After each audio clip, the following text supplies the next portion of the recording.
En esta primera presentación yo les voy a compartir algunas reflexiones que hemos compartido también a la vez con el Comité de Cooperación, con las instituciones que los convocamos, respecto de lo que pensamos nosotros son algunos mitos, leyendas, algunas ideas no necesariamente correctas totalmente sobre la cooperación, que frente al tema de cooperación a veces es como si nos estuviéramos enfrentando a un monstruo, a veces enfrentarse o a una convocatoria, un proceso que abren las agencias de cooperación internacional. A veces nos representa retos tan grandes como si tuviéramos que acometer una batalla contra un monstruo de este tipo. Para plantear como algunos mitos sobre los que reflexionamos, yo creo que con este lo puedo pasar. No, sí. 5 ideas sobre algunos mitos sobre la cooperación, que ahí están enunciados, y voy a ir de una vez presentándolos. Primero, el primer mito, que sin dinero no hay cooperación. Muchos de nosotros solemos pensar que la cooperación, o al menos la cooperación que nos interesa, es la cooperación que significa recursos económicos, la cooperación que significa financiación. Y aquí tenemos bastantes ejemplos en Caldas. Además, pues algunos de ustedes que trabajan con temas de cooperación saben que no es la única dimensión, que hay una cooperación técnica muy importante. Yo quiero comentarles con un ejemplo importante. Esta es una foto de hace algunos añitos, no van a calcular cuántos. Pero en esta foto corresponde a un momento muy importante para el territorio de Caldas. Esta persona era el coordinador de un proceso de cooperación que estuvo 7 años en Caldas, de la cooperación alemana, y estos eran alcaldes del departamento con los cuales iniciamos un proceso, acompañamos un proceso que duró varios años que se llamó Agendas de Paz. ¿Por qué quiero usar esta imagen para contarles sobre ese primer mito de que la cooperación, de que sin dinero no hay cooperación? Cuando llegamos inicialmente, llegamos varias instituciones locales que hicimos alianza con la cooperación alemana, con la GIZ, para hacer este trabajo de Agendas de Paz. Uno de estos alcaldes, no lo voy a señalar, uno de estos alcaldes nos dijo: no, mire, es que yo ya sé qué es lo que necesitamos para que haya paz en mi municipio. Yo quiero que usted me ayude a construir un balneario, porque eso es lo que necesitan los muchachos de este pueblo, que no tienen nada que hacer por las tardes, entonces yo necesito una platica de los alemanes para construir un balneario, porque en mi municipio la paz se construye si yo hago un balneario. Y lo que quería ese alcalde realmente era plata. Nuestra oferta de cooperación era para, primero, asesorar la formulación de su plan de desarrollo, porque los empezamos a acompañar cuando recién estaban iniciando, y el alcalde además nos dijo: no, pero es que eso para mí no es problema, es que yo ya encontré uno en internet, yo lo pienso copiar. Y nos lo dijo además muy sinceramente, o sea, que realmente eso era lo que pensaba hacer. Pero lo que pensaba, su idea de lo que la cooperación podía ofrecerle era recursos económicos para construir su balneario o para entregarle algunos insumos a sus ciudadanos, bueno, lo que fuera. Pero para muchos persiste la idea lamentable de que si no es con dinero no hay cooperación.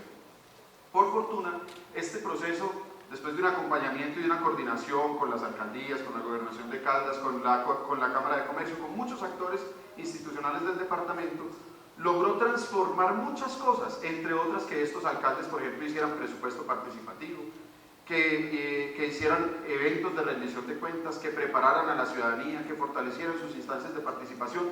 Pero además, lo más significativo de esta foto es que varios de ellos, siendo vecinos, eran al mismo tiempo de corrientes políticas distintas y no se cooperaban.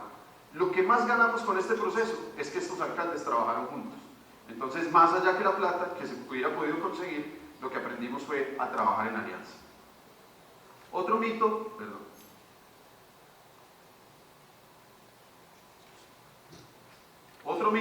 es que, del cual se habla mucho cuando se habla de cooperación, es que hay mucho dinero por fuera. Cuando se habla de cooperación siempre se dice es que todas las agencias tienen plata y están llenos de plata y hay una cantidad de plata que se pierde porque no se presentan proyectos. Pues yo no necesariamente voy a negar esa afirmación, pero simplemente les doy una imagen de cómo ha sido el comportamiento de una de las agencias de cooperación que más significativa ha sido en América Latina respecto de transferencia de recursos de cooperación financiera. Y creo que la gráfica habla por sí misma. Y es la tendencia de la cooperación en el mundo. No solamente porque los países que tradicionalmente han ofrecido cooperación financiera han tenido sus momentos de crisis económica, sino porque también países como el nuestro han avanzado en sus indicadores y requieren o requerimos menos cooperación. Y no debería ser que si la cooperación que hemos recibido es para prepararnos para construir un escenario de progreso, mantengamos un escenario de dependencia. Entonces, disculpen, yo creo que frente a eso hay otro mito. Hay una tendencia, hay una dinámica de la economía global y de la política global que marca que la cooperación también tiene una evolución. Sin embargo, ese mito de que hay mucha plata por fuera permanece. Yo por lo menos escucho eso hace por ahí 12, 15 años, que siempre se dice es que hay mucha plata por fuera, y cuando se establecen instancias como esta, como la que nos convocó, que es un comité de cooperación, todo el mundo lo que espera es que ese comité sea el que ayude a traer toda la plata que hay por fuera. Porque como hay tanta plata por fuera, el trabajo de John Emil o de Isabel Cristina, de Juan Jaime, eso es traer plata. Y si no traen plata, entonces ¿para qué es el comité de cooperación? Y eso entonces también tenemos que ayudar a revertir esa idea pues, que no es tan cierta. Otra idea que tampoco es totalmente tan cierta es que todas las agencias son donantes.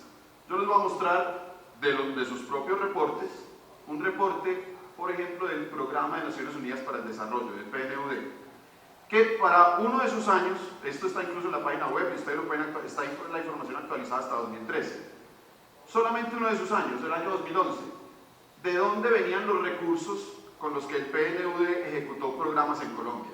Si ustedes se fijan, sí, vienen algunos del gobierno de Canadá, del propio sistema de Naciones Unidas, pero si ustedes ven la lista, donde más hay donantes para el propio Programa de Naciones Unidas para el Desarrollo es en el gobierno colombiano.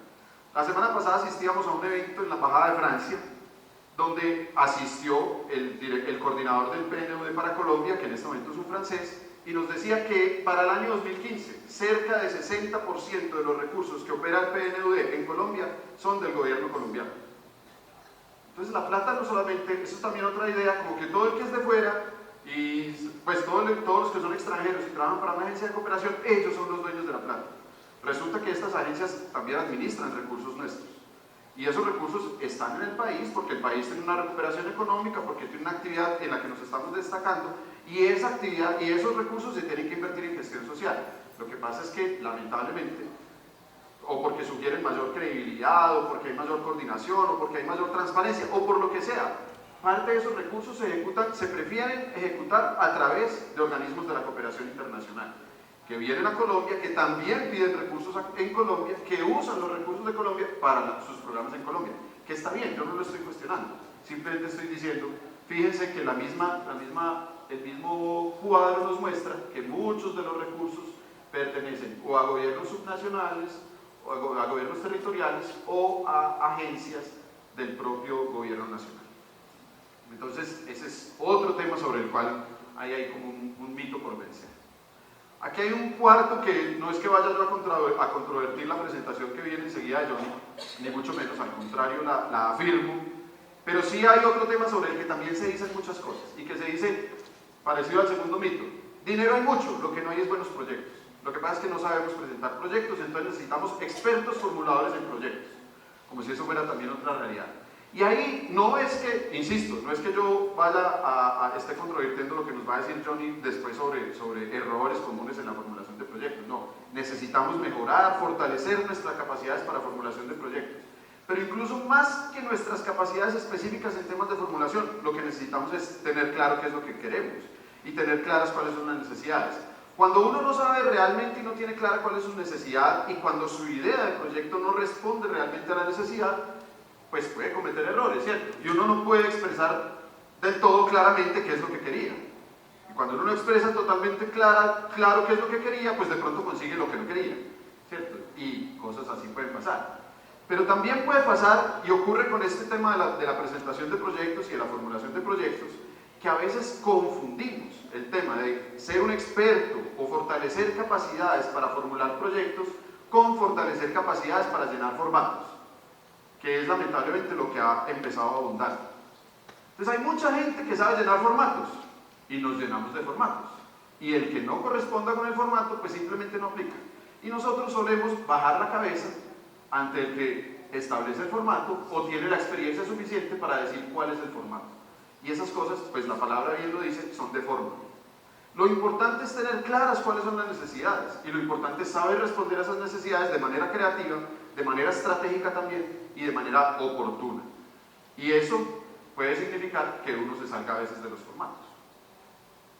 Bueno, y un último mito respecto al tema de cooperación y de muchas cosas, es que todo depende de las conexiones. O sea, que si uno tiene amigos y amigos bien posicionados, entonces consigue cooperación. Eso también es un mito. Y nosotros mismos lo podemos ratificar. Ahora les voy a dar un ejemplo de cuando digo nosotros, ¿a qué me refiero? ¿Por qué creo que es un mito? Porque si vamos a lo que significa, por lo menos como está definido en el diccionario de la Real Academia, ¿qué significa la palabra cooperar? Cooperar es obrar juntamente con otro u otros para un mismo fin. Entonces, yo creo que no se trata necesariamente de si uno tiene amigos en cierta posición, sino si uno se junta con otro o con otros para un mismo fin, independiente de si son amigos o no, si tienen una relación de qué tipo. Ahora, ¿cuáles son esos otros? ¿Con quiénes es que nos tenemos que cooperar? Yo les cuento aquí, todavía me alcanza el tiempo. Les cuento, el sistema de cooperación en el departamento de Caldas tiene como 3 nodos. Uno de esos nodos es el ambiental, que es del cual yo participo, y estamos con Corpo Caldas, con varias instituciones, Aguas de Manizales, varias instituciones, y nos estamos encontrando en muchos escenarios.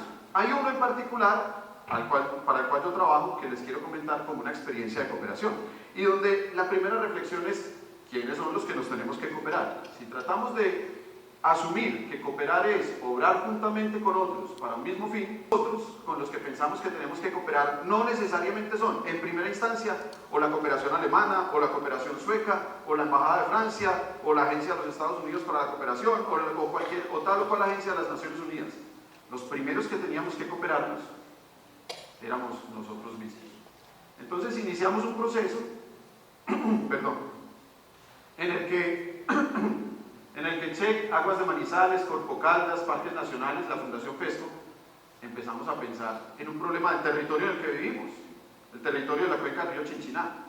Y ahí empezamos, hicimos primero todo un análisis de las problemáticas ambientales, sociales y económicas del territorio, y después de darnos cuenta que son las mismas problemáticas que llevamos 30 o 40 años trabajando, nos caímos en cuenta que lo primero es que una parte muy estructural de nuestra problemática es que no sabíamos trabajar juntos, que cada quien hace muy bien su trabajo, pero que hace muy bien lo que le toca por su obligación particular, y lo que necesitamos era aprender o fortalecer más lo que ya habíamos hecho trabajando juntos. Empezamos a trabajar estas instituciones en una alianza que logramos que en el año 2012 otras tantas instituciones, alcaldías, gobernación, otras empresas de servicios públicos, gremios, también del entorno local cooperaran, y fortaleciendo entre el 2012 y hoy ese lazo de cooperación hemos sido capaces de atraer la atención de otros niveles, como del nivel nacional, del Ministerio de Ambiente, del IDEAM, por ejemplo, solo por mencionar un par de agencias, un par de instituciones del nivel nacional que tienen ahora atención en Cuenca Chinchiná y que quieren trabajar con nosotros. Y finalmente hemos logrado que hoy día en Cuenca Chinchiná, después de la alianza que firmamos en 2012, tenemos 8 agencias internacionales interactuando con nosotros en distintos proyectos en la cuenca del río Chinchiná. ¿Y eso qué significa?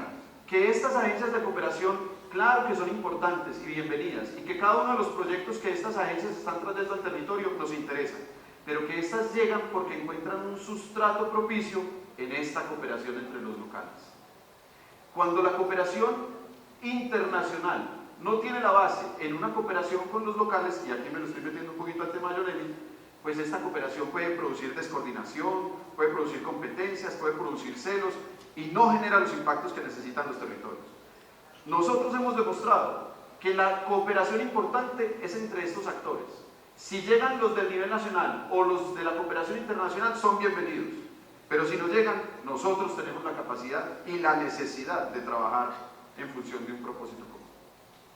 Y aquí, para terminar, simplemente lo que quiero referirles es que si bien lo planteamos como unos mitos respecto del tema de la cooperación y estábamos tratando en esta primera presentación como de desmitificar o romper paradigmas, como dijo Jorge Hernán al inicio, tampoco quiero decir que alguno de esos 5 temas que mencioné, si se hacen distinto como yo los planteé, significan fracasos.